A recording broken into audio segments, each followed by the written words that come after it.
le temps, c'est important. Donc le don, c'est la grâce de Dieu, la vocation, c'est l'appel au ministère, et le ministère, c'est donc la mission qui vous est confiée. On ne peut pas forcer Dieu, ni par la prière, ni par le jeûne, et surtout pas en s'énervant. Tout est le fruit de la grâce du Seigneur. Les dons spirituels, la vocation, le ministère, tout ça, ça vient de la grâce de Dieu. Ce n'est pas nous qui les obtenons par nos propres forces. Même si tu fais 40 jours de jeûne, que tu perds 100 kilos, Dieu ne t'écoutera pas. Si tu n'as pas appelé, il t'a pas appelé, point barre, ne cherche pas à comprendre. Et tu auras beau prier, pleurer, supplier, ça n'y changera rien. C'est Dieu qui est maître du temps et des circonstances. Amen. On vient de le voir dans ce passage d'Ecclésiaste 3. Il y a un temps pour toute chose. Mais si vous avez des dons, et je sais que vous avez tous des dons, rendez gloire à Dieu pour ces dons et faites-les fructifier. Si vous avez le don d'exhortation, eh bien exhortez. Si vous avez le don d'évangélisation, allez évangéliser. Si vous avez le don de guérison des malades, eh bien allez guérir les malades. N'attendez pas d'être consacré pour le faire. Si vous avez le don de secourir et d'aider, il faut le faire. Amen. Il faut exercer le don. Paul dit à Timothée, n'éteins pas le don qui est en toi. Timothée avait l'appel au ministère, il était évangéliste. Mais avant d'être consacré par Paul, il avait déjà le don d'évangéliser. Donc il évangélisait. Il parlait de Dieu à tous ceux qu'il rencontrait. Mais si on ne le fait pas, eh bien ce don va s'éteindre. C'est pareil, si vous avez un don pour dessiner, mais que vous ne dessinez pas, vous ne prenez pas de cours de dessin, vous ne faites rien, ben votre don il va s'éteindre aussi. Votre talent, si on peut dire, c'est comme un talent. On a un talent, mais si on n'exerce pas le talent va finir par mourir, disparaître. Amen. Donc nul ne peut jamais forcer Dieu, tout est grâce. Donc, les différentes périodes vitales dans la vie d'un chrétien, il y en a deux. La première période, c'est l'appel à la conversion, donc comme on l'avait déjà dit. Et cet appel à la conversion, c'est aussi un appel à la repentance. Et le deuxième temps, c'est l'appel au ministère, donc, qui est la vocation pour servir Dieu dans le ministère spécifique. Et au temps indiqué, c'est-à-dire au temps de Dieu, au temps convenable. Ça va ? Le deuxième. C'est l'appel de Dieu au ministère. Le premier temps, c'est l'appel à la conversion, qui est en même temps un appel à la repentance. Et le deuxième temps, c'est l'appel de Dieu au ministère, c'est-à-dire à la vocation pour servir Dieu dans un ministère spécifique. Le ministère de la sœur Léone ne sera pas forcément celui de la sœur Elisabeth. Amen. Ça peut être, mais ça peut ne pas être. C'est Dieu qui décide. On a un exemple avec Samuel, par exemple. Samuel travaillait dans le temple quand il était petit, quand il était jeune, vous vous souvenez, l'histoire de Samuel. Sa maman l'avait consacré au Seigneur, parce qu'elle l'avait eu vraiment avec supplication et larmes. Et Dieu lui a fait grâce, lui a donné cet enfant, et donc elle l'a consacré au Seigneur. Donc Samuel étant petit, tout gamin, il était quand même dans le temple, il servait déjà Dieu. Mais il n'avait pas encore reçu l'appel de Dieu pour le servir. Cependant, il quand même servait Dieu, avec ses moyens. Il aidait le sacrificateur Élie dans le temple. Peut-être qu'il allumait les candélabres, il faisait je sais pas quoi, enfin il lui apportait les ustensiles, etc. Mais c'est servir Dieu, ça aussi déjà. Si vous balayez l'église, c'est servir Dieu.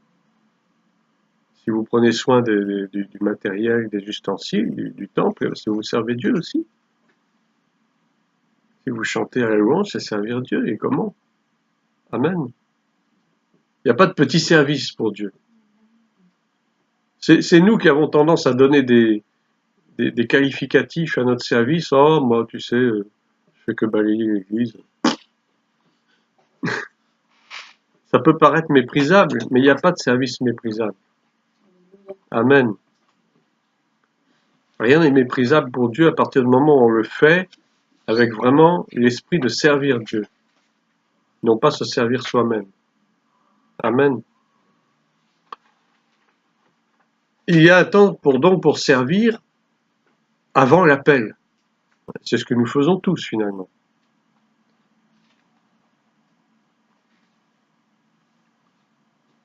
Moïse, pour reprendre cet exemple, a reçu sa formation à la montagne, sur le mont Sinaï. Dieu l'a entretenu pendant 40 jours et 40 nuits. Il lui a dicté, enfin il lui a pas dicté, il a écrit lui-même, Dieu a écrit lui-même l'étape de la loi, mais il l'a entretenu sur ce que devait être le temple, la construction du temple, du tabernacle, et tout ce que le peuple devait faire pour obéir à Dieu. Moïse a été instruit. Dieu avait tout préparé d'avance. Mais Dieu prépare les choses, mais c'est à nous, en tant qu'enfants de Dieu, de découvrir ce que Dieu veut pour nous véritablement. Pour ça, il y a que le moyen de la prière. Se mettre dans la présence du Seigneur pour lui demander, Seigneur, qu'est-ce que tu veux que je fasse? Non pas moi, mais toi. Dis-moi ce que tu veux que je fasse. Est-ce que tu veux que je serve dans la louange? Est-ce que tu veux que je sois dans le protocole? Est-ce que tu veux que je fasse n'importe quoi? Et puis après, Seigneur, qu'est-ce que tu veux que je devienne? Est-ce que tu veux que je sois évangéliste, apôtre, prophète, docteur, etc. Mais vous le sentez vous-même intérieurement, il y a comme quelque chose qui vous pousse. C'est le travail de l'Esprit, du Saint-Esprit en nous qui nous pousse. Parce que vous avez des aptitudes que vous découvrez petit à petit. Tiens, je me découvre des aptitudes d'évangéliser, par exemple, de parler aux gens, et puis c'est drôle, les gens se convertissent facilement à mon contact. Ah, ça prouve qu'il y a quelque chose qui travaille. Ou bien, ça va, je m'entends bien avec les enfants, je sais parler aux enfants, ils m'écoutent, et puis je vois que leur comportement change, etc. Ben oui. C'est en faisant les choses qu'on s'aperçoit si vraiment on est dans la bonne direction. Mais c'est pas en restant assis dans l'église à ne rien faire, bien sûr. Amen. Et c'est comme ça que petit à petit, on va avoir la perception réelle de ce qu'est notre futur ministère. Si vous aimez enseigner, eh ben, c'est que très probablement, votre appel, ce sera un appel de docteur, d'enseignant. Un souci?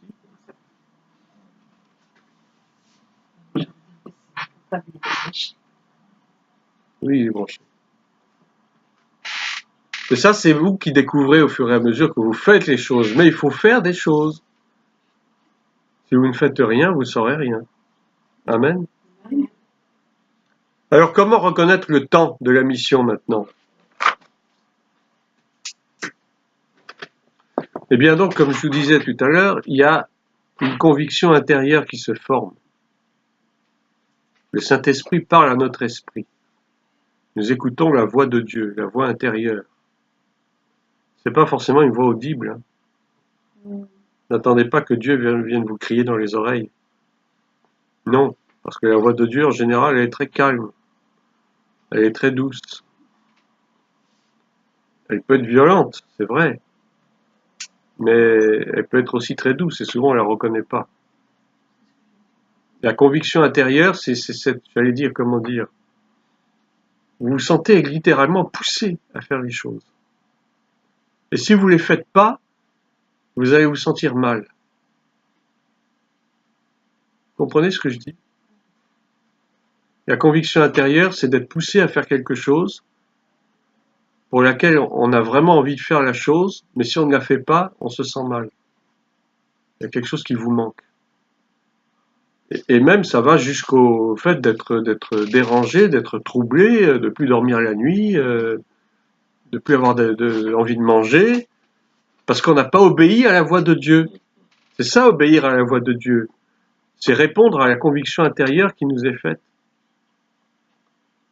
Comment vous expliquer? Vous savez que l'homme est fait en 3 parties. Vous avez la partie extérieure, le corps, la chair, et puis on a l'âme, qui est notre personnalité. Et enfin, à l'intérieur de même, le plus profond, il y a l'esprit. J'allais dire, c'est quelque chose qui est totalement immatériel, qu'on ne peut pas représenter physiquement, l'esprit, mais c'est là que Dieu nous parle. Le cœur de l'homme, c'est ça, qu'on appelle ça le cœur de l'homme. Et c'est là où le Saint-Esprit nous parle. Je reste perplexe dans le sens que Dieu peut parler brutalement. Parce qu'apparemment, il parle toujours quand c'est tout doux. Quand, d'ailleurs, sa voix est douce. Oui, sa voix est douce, mais il peut aussi parler, j'allais dire, brutalement. C'est peut-être beaucoup dire. Mais regardez les prophètes, par exemple.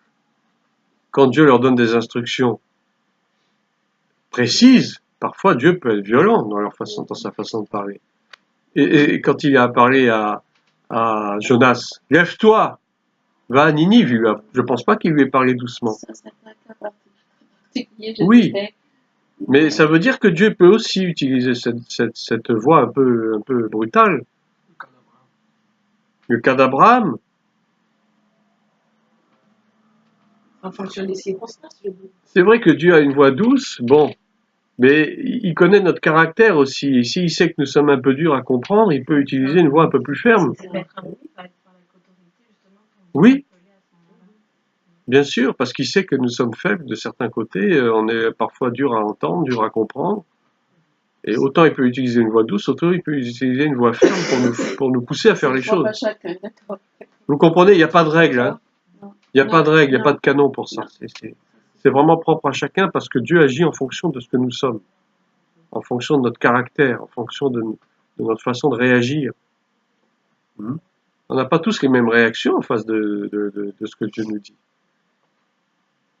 Il y en a qui sont durs à comprendre, et Dieu va parler pour les remuer.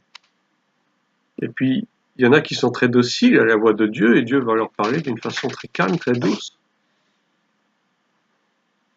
Il y a plusieurs registres dans la voix de Dieu. Amen. Et puis Dieu peut aussi nous parler par l'intermédiaire d'une tierce personne. Ça peut arriver. Si, à force de nous parler d'une voix douce, on ne répond toujours pas, il peut utiliser quelqu'un pour dire « Hey, oh !» Hein? Ça peut arriver. Mais si nous sommes orgueilleux, nous n'allons pas dire que c'est Dieu qui nous parle. Oh, de quoi il se mêle, celle-là? Pourquoi elle me parle comme ça? Mais si nous avons de l'humilité dans le cœur, nous reconnaîtrons, nous discernerons la voix de Dieu à travers cette tierce personne. Mais il nous faut de l'humilité. Et c'est ce qui manque souvent beaucoup chez les chrétiens, c'est l'humilité. De quel droit elle me parle comme ça? De quel droit le pasteur me parle-t-il de cette façon? Nous manquons totalement d'humilité. Et puis Dieu nous parle aussi par sa parole, tout simplement. Amen. Amen. Et j'allais dire, c'est la chose la plus précieuse que nous ayons. Dieu ne va pas forcément nous parler par une voix, ni par une tierce personne, mais déjà, on va ouvrir notre Bible et puis il y a des versets qui vont tellement nous frapper que même on risque d'en perdre le sommeil. Parce que ça va tourner dans notre tête pendant un temps indéfini. Amen. Amen. Et Dieu utilise ça aussi. Pour commencer, c'est sa parole qui est sa voix principale. Amen.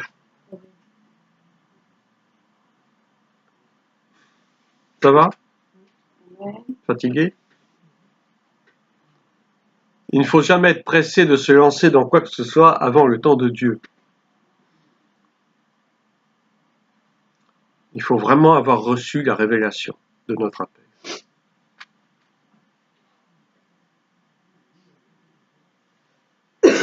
Sinon, c'est l'échec assuré. Tellement d'hommes de Dieu, de soi-disant hommes de Dieu, se sont lancés dans le ministère alors qu'ils n'étaient pas appelés au ministère. Et ça a été dramatique pour leur vie ensuite. Ils sont allés d'échec en échec. Et pas seulement dans le ministère, mais aussi dans leur vie personnelle. Parce que vous savez, le diable, il s'en prend à nous, hein. Il va nous frapper. Et il va frapper notre famille, il va peut-être nous rendre malades, nous rendre je sais pas quoi. Tout ça parce que on aura fait les choses à notre guise. Et Dieu va lui donner la permission de nous frapper, pour nous réprimander, pour nous faire reprendre dans le bon chemin. Si tu es pas appelé, c'est tout, hein. Cherche pas.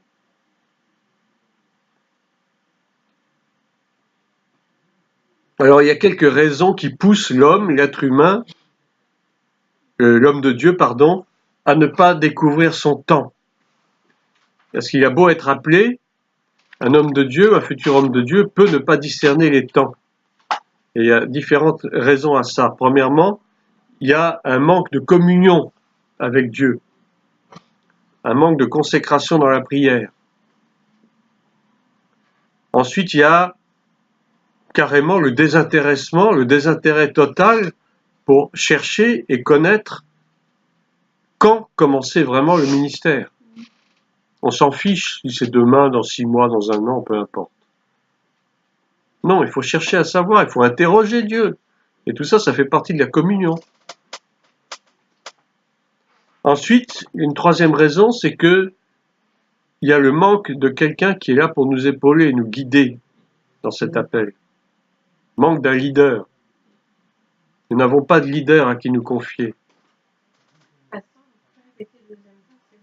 Oui, le désintérêt. Le désintérêt pour rechercher véritablement quand commencer le ministère. On ne veut pas chercher à savoir si c'est maintenant, si c'est dans 3 mois, si c'est dans 1 an. Il faut savoir interroger Dieu sur le temps. C'est vrai que Dieu est le maître des temps, mais nous-mêmes, il faut chercher à savoir quand même. Le premier, c'était le manque de communion, le manque de prière. Donc, troisième point, manque d'un leader. On n'a pas de leader. On n'a pas de mentor. Quatrième raison, l'excès de zèle. Alors, qu'est-ce que c'est l'excès de zèle? Eh ben, c'est vouloir trop en faire. Trop en faire et mal faire. Hein, c'est vouloir multiplier les activités et puis finalement on fait tout mal. L'excès de zèle, on se croyait tellement spirituel, on veut faire tellement de choses en même temps que finalement on rate tout ce qu'on fait. Mais c'est pas la gloire de Dieu. Cinquième raison, la recherche d'un gain sordide. D'un gain honteux, si vous voulez. On ne sert pas Dieu par intérêt. La recherche d'un gain, c'est penser recevoir une rétribution de la part de Dieu. Mais Dieu ne nous rétribue pas comme on veut. Hein. Donc il y en a même qui servent Dieu parce qu'ils savent qu'ils auront des dîmes, des offrandes, etc., qu'on va leur donner de l'argent. Non, non, non, non, non, non. Dieu n'est pas dans ces choses.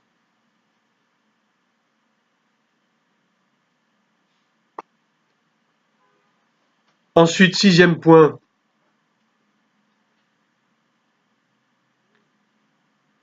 Une intention destructive, qui nous est donnée, qui nous est soufflée, je dirais, par un père ou une mère spirituelle, un encadreur. C'est là qu'il faut faire attention. C'est vrai qu'on a besoin de leaders, mais il faut faire attention à quel leader aussi on a à faire.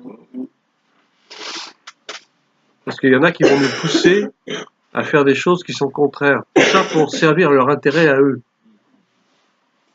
Pour détruire le ministère du voisin, par exemple. Ça existe, hein. C'est de la manipulation. C'est l'esprit de Jézabel. Comment? Oui, il y a l'esprit de jalousie, mais c'est un esprit destructeur, c'est un esprit de manipulateur.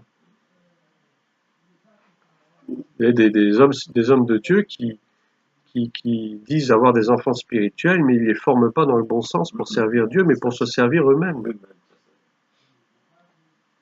et qui vont par la suite les pousser à faire des choses qui sont mauvaises et qui vont détruire le peuple de Dieu.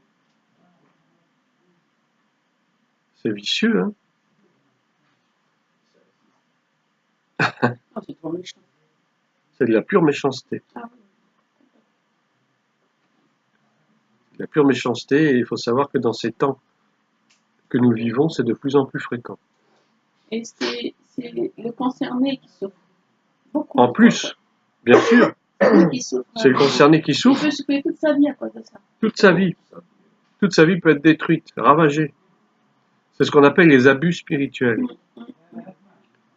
Vous êtes abusé spirituellement, c'est presque un viol de votre conscience, de votre personnalité, par un soi-disant père spirituel ou par une soi-disant mère spirituelle, parce que maintenant il y a aussi des mères spirituelles, qui vous abusent spirituellement, qui vous violent littéralement, qui détruisent votre personnalité, qui font de vous des agents destructeurs, des agents de Satan, que vous devenez à votre insu, inconsciemment. Ils se servent de vous pour détruire, à leur propre profit. Bien sûr qu'ils rendent compte aux gens, mais en attendant, c'est ta vie qui est détruite. Oui, parce que la conscience de cette personne du concerné, Oui. elle se réveille, Un jour, elle se réveille et là, ça fait mal. la souffrance. Parce qu'on s'aperçoit des dégâts Ouais. qu'on a causés sans le vouloir et à notre propre vie. C'est typique même de l'abus spirituel. Il y en a énormément. Ce sont ceux qu'on appelle des loups ravisseurs qui sont déguisés en brebis. Des faux pasteurs, des faux prophètes, des faux apôtres qui sèment la discorde dans l'église et qui se servent de vous pour semer la discorde. Tu vas dire à un tel, telle chose, etc. Mais tu sais pas que dans ce que tu vas dire au frère, ça peut lui faire du mal et ça peut semer la zizanie dans l'église. Ou bien va enseigner telle chose, etc. Alors que c'est des fausses théories, des fausses doctrines. Ou alors aller raconter des choses fausses aux gens sur telle ou telle personne. Vous êtes des pasteurs qui sont très experts là-dedans. Oui, tu sais, une telle, c'est pas une brebis, hein, c'est un bouc. Elle est méchante, elle est comme ci, elle est comme ça. Alors que c'est totalement faux. Tout ça, c'est pour pouvoir rejeter la personne. Tu fais de l'ombre au pasteur, peut-être. Parce qu'il a discerné que cette personne-là avait un appel sérieux qui risquait de lui causer de la concurrence. Donc il faut tout faire pour écarter cette personne-là, et pour l'écarter, on va utiliser les pires mensonges qui soient. Et sachez-le bien, ça existe et c'est très fréquent. Donc il faut vraiment avoir les yeux spirituels, le discernement pour ne pas tomber dans ce piège-là. Amen. Alors quels sont les signes précurseurs du temps pour la mission? Les signes précurseurs révélateurs du temps pour la mission.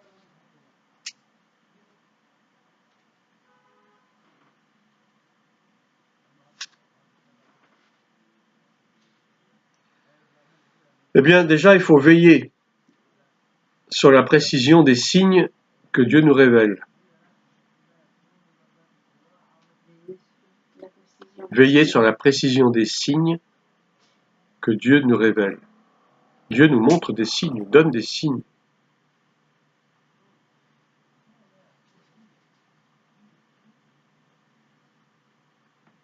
Dans la Bible, on trouve des tas de signes.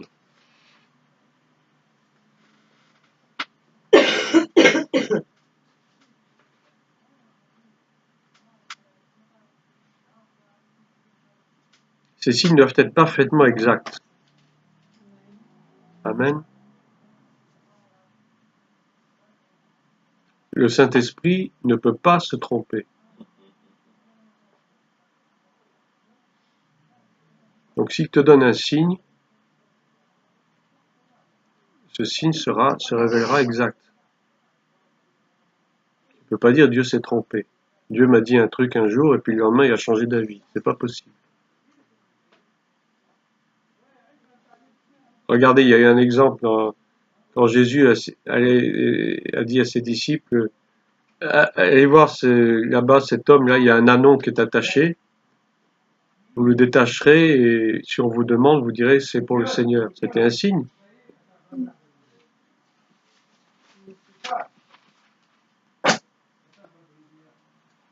Mais les disciples auraient bien pu penser, ben, c'est une folie, pourquoi un anon, pourquoi pas...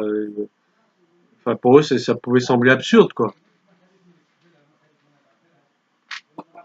Dieu donne des signes.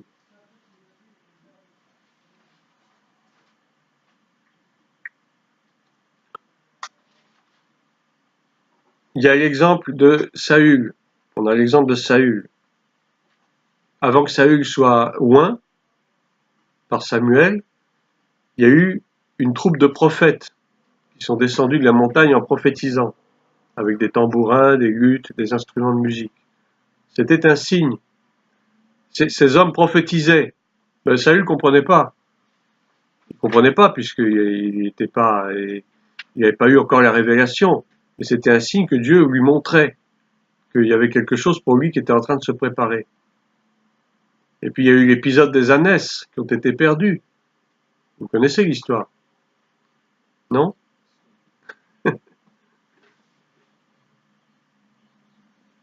Ça, vous pouvez la retrouver dans Samuel, dans le livre de Samuel. Il y a eu tout un ensemble de signes qui voulaient montrer à Saül qu'il y avait quelque chose qui était prévu pour lui de la part de Dieu. Mais Saül n'a pas vraiment bien su discerner ça. Il a fallu que le prophète lui-même vienne lui parler pour lui dire. Ah, on a retrouvé les ânesses de ton père. Et Saül ne savait pas comment ça s'est fait, il n'a pas compris. Mais du coup, ça lui a peu mis la puce à l'oreille, si on peut dire. Mais il y a eu tout un ensemble de signes, tous ces prophètes qui venaient d'un coup comme ça, il a trouvé ça bizarre, mais il n'a pas cherché trop à comprendre. Et pourtant, c'était un signe que Dieu lui a envoyé. Des prophètes qui prophétisent comme ça, tout d'un coup. C'est quand même curieux, non? Mais il n'a pas eu de discernement, il n'a pas reconnu vraiment les choses. Il a fallu qu'on lui dise. Et souvent, Dieu nous envoie des signes, mais on ne comprend pas ces signes. Mais si on ne les comprend pas, eh bien, soit on demande à Dieu de nous expliquer, soit on peut éventuellement en parler à l'homme de Dieu, lui demander, lui, il a du discernement, il peut nous expliquer de quoi il s'agit. Ça existe encore. Bien sûr, ça existe encore. Dieu peut parler aussi par des signes. Il peut aussi nous parler par des songes, par des visions. Attention, c'est pas tous les songes et les visions qui viennent de Dieu. Mais un songe qui nous paraît extraordinaire, qui nous paraît bizarre, pas habituel, il y a certainement une signification spirituelle. Surtout quand ça revient plusieurs fois de suite. Amen. Quand c'est une fois par hasard et que, bon, à la limite, ça peut ne pas être un songe d'origine divine, mais si ça se répète un certain nombre de fois, que ça nous interpelle, que finalement ça nous préoccupe dans la journée, on cherche à savoir de quoi il s'agit, c'est que certainement Dieu est en train de nous donner un signe. Amen. Et donc cette troupe de prophètes qui ont descendu la montagne en prophétisant, après, l'Esprit de l'Éternel a saisi Saül. N'est-ce pas? Et du coup, Saül a été changé. Il est devenu un autre homme. Parce que l'Esprit de Dieu l'avait saisi. Et si l'Esprit de Dieu ne nous saisit pas, c'est vrai qu'il y a quelque chose qui ne va pas, quoi. Amen. L'Esprit de Dieu doit nous saisir pour que nous soyons transformés. Et pour que nous saisissions véritablement le sens de notre mission, de notre vocation, de notre appel. Mais ça, c'est personnel. Amen. Quand on rencontre le Seigneur, on ne peut pas rester la même personne, pardon. On ne peut pas rester le même homme ou la même femme. Il y a quelque chose en nous qui change profondément. Les apôtres ont dû attendre le temps de la Pentecôte pour être changés véritablement et pouvoir annoncer l'évangile avec hardiesse. Mais auparavant, ce n'était pas possible. Parce que ce n'était pas le temps de Dieu. Et quel a été le signe par excellence? Eh bien, ça a été ces langues de feu qui se sont déposées sur chacun d'eux. Ça a été un signe visible de la présence du Saint-Esprit qui a fait que ces hommes ont été changés en quelques minutes. Ils se sont mis à parler dans d'autres langues qu'ils ne connaissaient même pas, qu'ils n'avaient jamais apprises. Et du coup, c'est là que leur mission a été révélée à chacun d'eux personnellement. C'est là qu'ils ont commencé à aller annoncer l'Évangile avec hardiesse. Ils ont été transformés, ils étaient peureux auparavant, ils étaient timorés, ils n'osaient pas. Et d'un seul coup, comme ça, ils sont devenus hardis pour annoncer l'Évangile, ils n'ont plus peur de personne.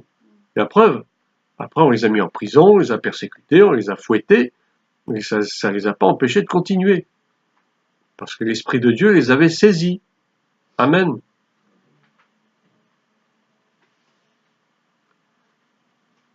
Tous les chrétiens qui sont nés de nouveau sont des serviteurs de Dieu. Mais tous ne sont pas appelés au ministère. Tous ne sont pas ambassadeurs, tous ne sont pas apôtres. Il faut attendre vraiment le temps de Dieu pour ça, et c'est très important de le rappeler, parce que beaucoup n'attendent pas ce temps. Et ceux qui sont véritablement appelés en tant qu'ambassadeurs, ministres, apôtres, reçoivent une onction spéciale. Saül a reçu une onction spéciale pour régner. Il a reçu l'onction de la royauté. Amen. Et nous recevons une onction ministérielle. Une onction pour le ministère et en vue du ministère. Mais il faut faire très attention à cette onction. Et ça, on ne le dit pas assez. Mais l'onction peut être très destructrice. Ça peut tuer l'onction. Oui. Tout chrétien né de nouveau est appelé à servir Dieu, sont des serviteurs de Dieu, des témoins du Seigneur Jésus, si vous voulez, mais tous ne sont pas ministres, ambassadeurs ou apôtres.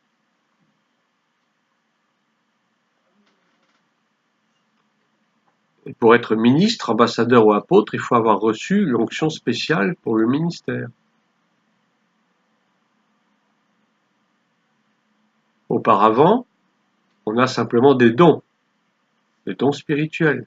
C'est pas l'onction ministérielle, c'est différent. Je vous l'ai déjà dit, le don et le ministère sont deux choses différentes.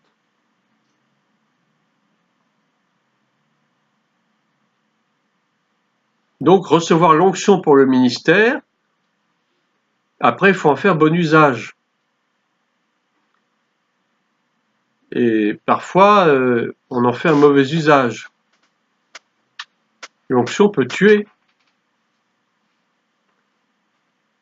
Si vous maudissez une personne en étant sous l'onction, ça peut être très dangereux. Mais Jésus a dit ne maudissez point, mais bénissez au contraire. L'onction peut détruire aussi bien que construire, qu'édifier. Et ça dépend de chacun.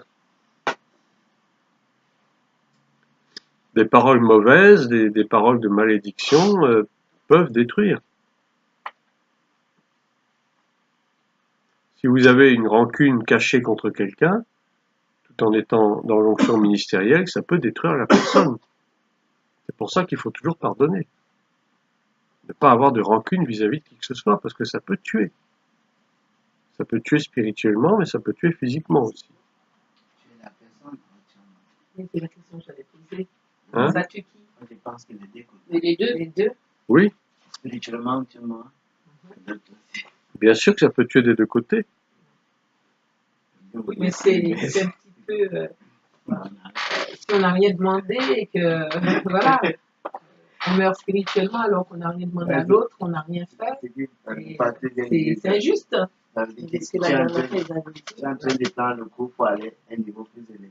Oui, voilà. Et maintenant, le niveau plus élevé, tu sais que les choses que tu dois tolérer et tu ne tolères pas. C'est là la conséquence. Mais je voulais poser une question. Vas-y, Pourquoi pose. Élie avait maudit des enfants qui les suscitaient comme il avait les cheveux. Si. Elle a maudit jusqu'à. C'est l'ancien. Ils se sont moqués de lui. Ils se sont moqués d'Élie, ils ont dit monte chauve, effectivement. Oui, à maudire pour ça. Mais il y a Et en autre plus, chose. dans des générations. Oui. Il y a autre chose aussi dans l'histoire.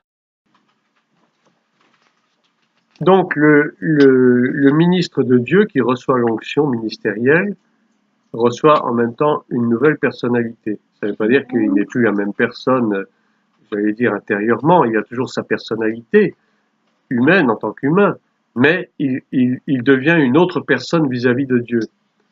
Il devient quelqu'un qui va accepter les directives de Dieu, qui va rechercher les directives de Dieu et qui va agir pour le royaume de Dieu et pour le bien des gens, mais pas pour son propre intérêt. Amen. Un ministre de Dieu a une personnalité différente de celle d'un simple serviteur de Dieu. Ça, c'est important de le savoir. Un ministre de Dieu, c'est quelqu'un qui est vraiment consacré dans son ministère, à 100%. Tandis qu'un simple serviteur de Dieu, il sert Dieu. Et puis, il fait pas que ça, il fait autre chose. Ce qui ne veut pas dire qu'un ministre de Dieu ne fait pas aussi autre chose. Mais je veux dire que c'est son focus, entre guillemets, c'est son but ultime. C'est d'être entièrement consacré à l'œuvre à laquelle Dieu l'a appelé. Mais bien sûr, il a le droit d'avoir une vie de famille, il a le droit de partir en vacances, il a le droit... Amen. Ça n'a rien à voir. Mais le simple serviteur de Dieu, il sert Dieu quand il peut, quand il a le temps, quand il a des disponibilités. Mais il n'est pas entièrement, à 100% consacré à Dieu, c'est pas pareil. L'engagement n'est pas le même. Amen. L'engagement n'est pas le même. Il faut quitter ce stade de simple serviteur à celui de ministre pour arriver au stade de ministre. C'est comme dans un gouvernement. Un ministre, c'est quelqu'un qui travaille entièrement pour la République qu'il emploie. Mais il ne peut pas en même temps travailler pour autre chose, quoi. Je veux dire, ça paraît incompatible. Généralement, les ministres qui sont au gouvernement, ils quittent leur emploi dans le monde séculier. Hein. S'ils étaient chefs d'entreprise, ils sont obligés de quitter ce poste-là. Parce qu'ils ne pourront pas se consacrer à leur ministère entièrement. Mais vous pouvez avoir des gens qui travaillent au gouvernement en tant que simplement, éventuellement, secrétaire d'État ou même, à la rigueur, chef de cabinet ou même simplement intendant, ce que vous voulez. Ils peuvent avoir un emploi en plus. Hein? Mais celui qui est ministre, qui est vraiment appelé à la fonction de ministre, il ne fait que ça. Il n'a pas de cumul de mandat. Il ne peut pas avoir de cumul de mandat, exactement.